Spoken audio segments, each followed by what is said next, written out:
Hola, hola, el día de hoy mis compañeros y yo les hablaremos sobre el documental Zeitgeist, la película, el cual está dividido en tres partes esenciales, pero ya mis compañeros un poco más adelante les hablarán sobre todo esto. La primera parte es una exposición del cristianismo como un mito, o más bien un híbrido astrológico. Este mito, según argumentado por el autor del documental Joseph, constituye el terreno abonado sobre el que pueden funcionar nuevos y diferentes mitos que crean las masas. Estos se crean ciegamente y así son asemejados con mayor facilidad por la misma. La segunda parte, que en su principal o más básicamente siempre está hablando sobre el 11S, que es el 11 de septiembre, en cuanto a los Torres Gemelas y su atentado, habla sobre la doctrina de cómo los gobiernos utilizan la propaganda para implementar un mensaje o hacer que algo solamente es válido según como ellos lo digan. Y así poder estar más controlados por este gobierno. La tercera parte habla sobre la economía mundial y la política, enfocándose más que todo en el monopolio que estos crean alrededor del mundo. Hola, yo soy Lizeth Silva y en este video vamos a hablar un poco sobre el documental Say Yes The Movie. Es un documental dirigido y producido por Peter Joseph y fue en el año 2007. Está estructurado en tres fases.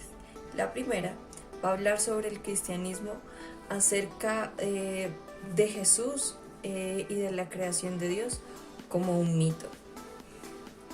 Pero para empezar a hablar sobre este tema, quiero empezar con esto, en cómo está creado este documental.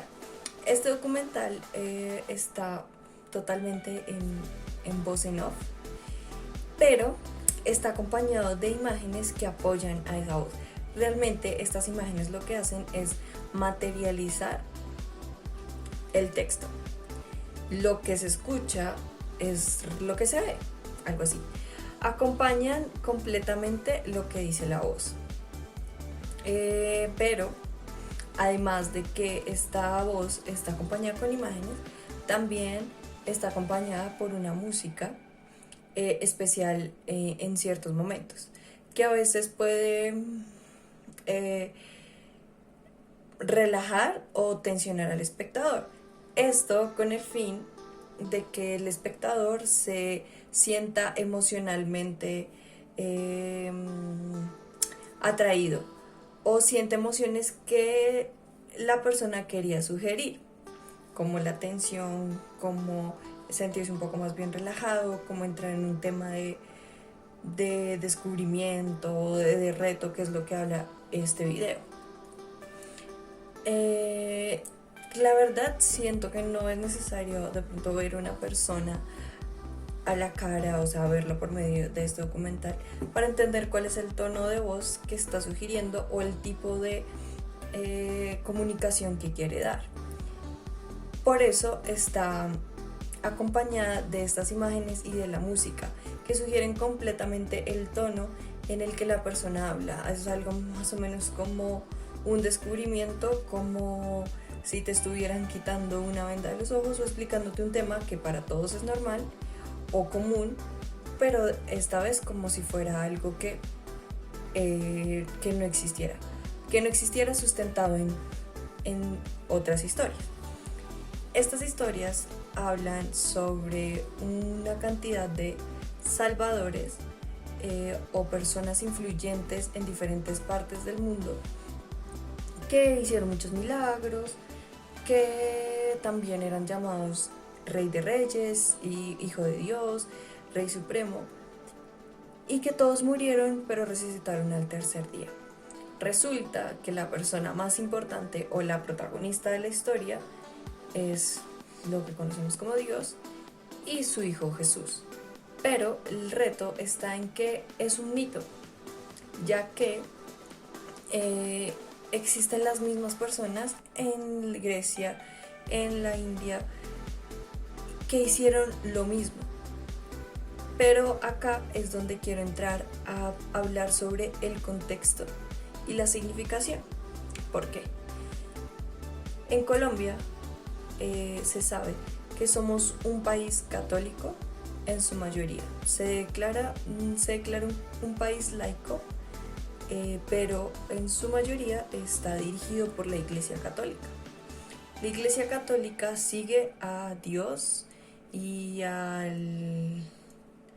lo que se llama católico, apostólico y romano, todo lo que viene por parte del Papa, ¿sí? Y esto es algo que nosotros heredamos desde que los europeos nos conquistaron, ya que trajeron esa creencia aquí, pues obviamente no solo a Colombia, sino en general Suramérica, y crearon un aprendizaje, o sea, nos enseñaron esta religión. ¿Qué pasa? El contexto es un aprendizaje que surge ligado a un estudio de sociedades. Estos diferentes contextos generan el contexto social. ¿Y qué es el contexto social? Es como una lista de maneras o de condiciones que debe seguir el ser humano, que debe entender el humano dependiendo de dónde esté viviendo o dependiendo de su ubicación geográfica. Es por eso que acá en Sudamérica creemos en Dios, o digamos que es la religión principal o dominante en diferentes países.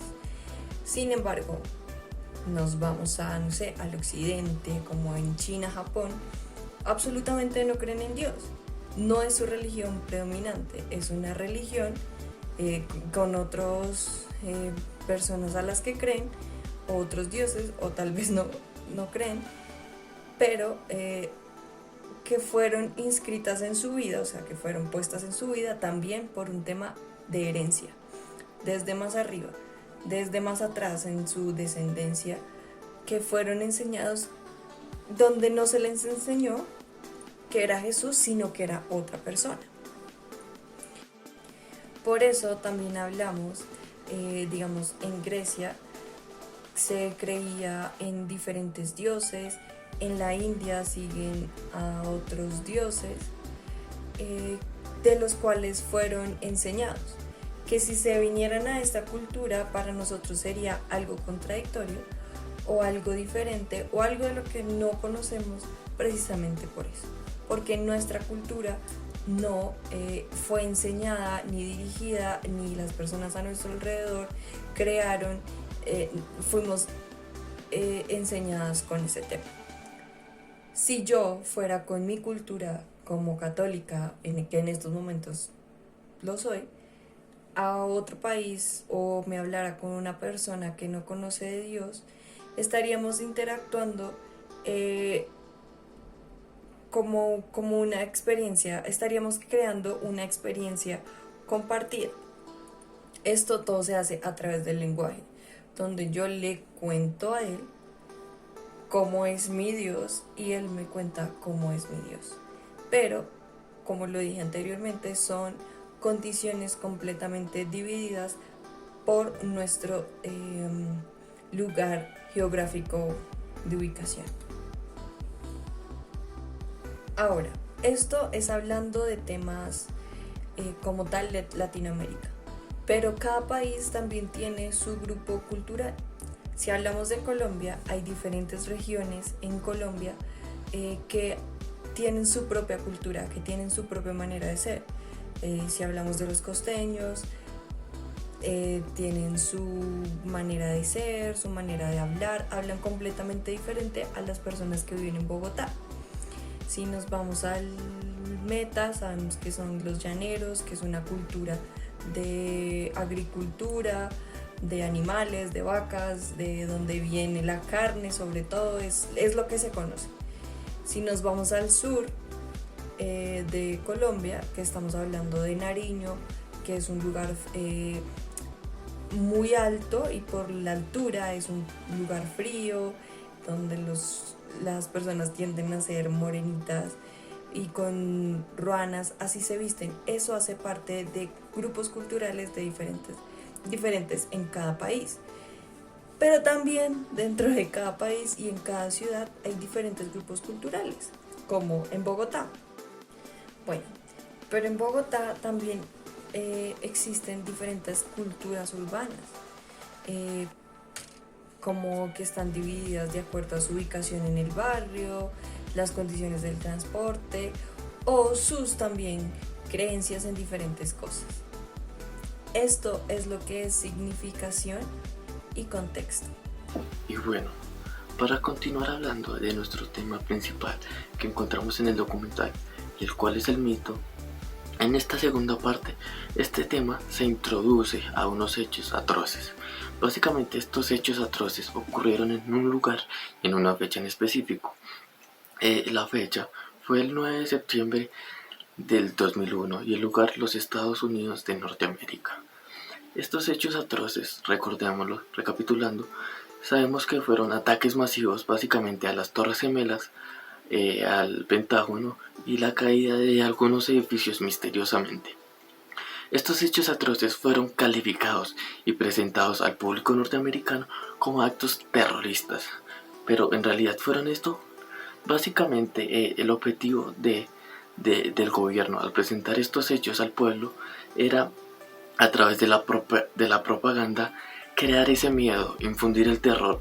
De esta manera, esto les permitiría a ellos crear ciertas leyes de manipulación contra el terrorismo, contra sus propios ciudadanos, y así permitir e infligir mucho más que se cohibiera su libertad, la libertad de sus propios ciudadanos. Gracias a la investigación de diversos periodistas, sabemos que hay ciertas falencias en el mito. Como bien sabemos, el mito es una historia que, aunque parte de una realidad, tiene ciertas variaciones, ciertas falencias en su historia. Puede presentar diversos cambios para favorecer a quien la cuenta o a quien se cree su personaje principal. Entonces, como bien sabemos, gracias al estudio de estos periodistas, hay varias falencias, y estas falencias básicamente están en cómo se llevaron a cabo estos hechos, y que básicamente cómo ocurrieron y cómo se vio en el público, no tiene mucho que ver, no tiene mucha coherencia. Es por esto que la manipulación de este gobierno, que básicamente fue el autor intelectual básicamente hacia su propia gente, tuvo que ver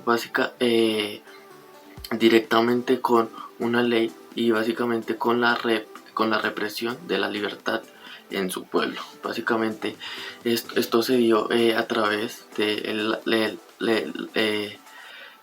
la lengua hablada, de difundir el terror, y básicamente a través de signos como potenciales signos de represión mediante el pueblo estadounidense, que llevaron a la represión y al confinamiento. Ya sea que tú creas o no en los hechos históricos que se presenta el documental, quisiera tratar algo que nos compete a todos y que el documental rescata de manera muy oportuna, y es el mito. Ya hablamos acerca del mito que puede tratar la religión, pero yo quiero hablar del mito como doctrina y en especial como manipulación mediática.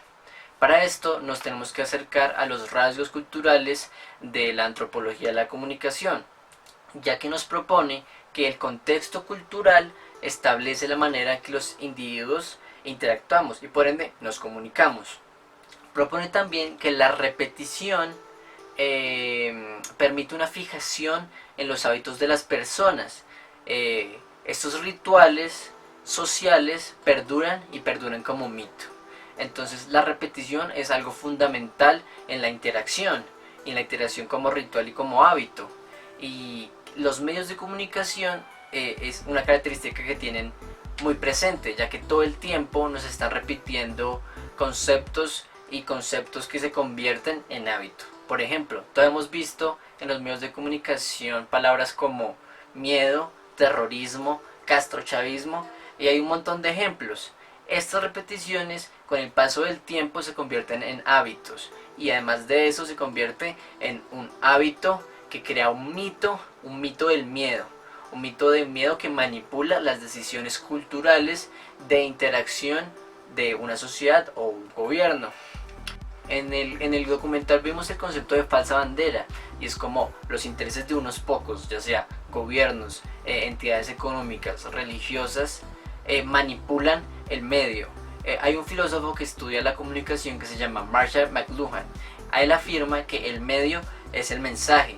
Hay una paradoja entre esto porque algunos lo transformaron en el medio, es el masaje, y es muy acertada, ya que es un masaje porque te manipula, te moldea y te cambia.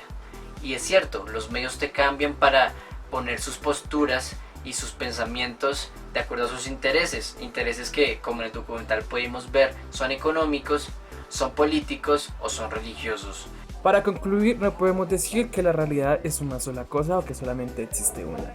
En mi opinión, existen varias, y en este documental es el claro ejemplo de que los gobiernos y los entes de mayor importancia en el planeta usan ciertas estrategias, como la estrategia del miedo, podríamos decir, la cual fue en ciertas partes y según varias fuentes implementada acá en Colombia, cuando se recuerda el 21N del 2019, que fue todo esto que llevó a los paros.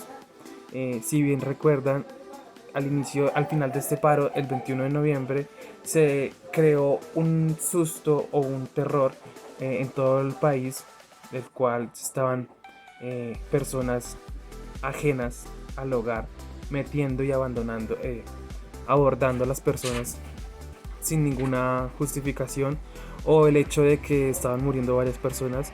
Esto básicamente se dice que el gobierno lo hace para implementar el terror y hacer que las personas no sigan con su objetivo, que bien era como crear el paro, seguir con el paro o simplemente manifestarse contra una injusticia. Eso sería todo, así que gracias a toda la atención que nos prestaron y chao chao.